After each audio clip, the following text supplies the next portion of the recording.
als camps a Viladordis, pel camí de Sant Jaume.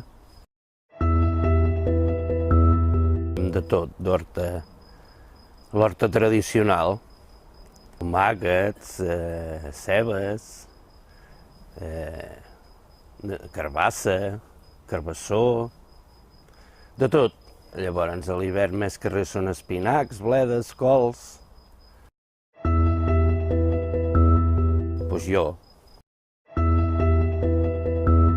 Unes 3 hectàrees curtes.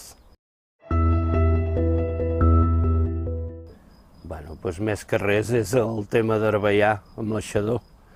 Motocultors per passar entremig de plantes i l'aixador per acabar-ho de netejar. Cada cultiu s'ha de fer 2 o 3 vegades, com a mínim, perquè entre la que et queda, que se te n'enganxa, i vinga, anar ballant.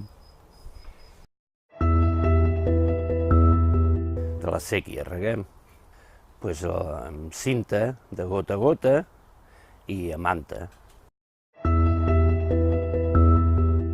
Bueno, va a parar a cooperatives ecològiques, alguna cooperativa no ecològica, i llavors algun distribuïdor de verdura ecològica.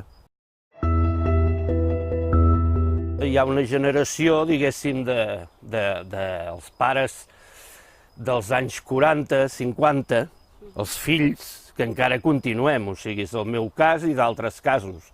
Però a partir d'aquí ja no està molt clar qui continuarà. Què ens trobem ara? Que hi ha 10 pagesos en tota la comarca, que siguin realment pagesos,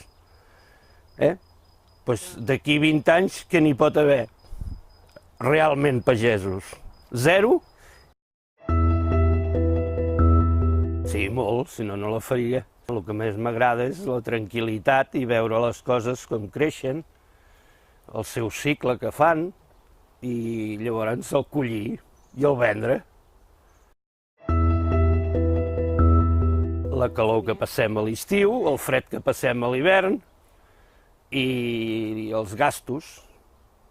Necessites maquinària, necessites molts vehicles i de vegades una reparació et foten l'aire 2 mesos de treball.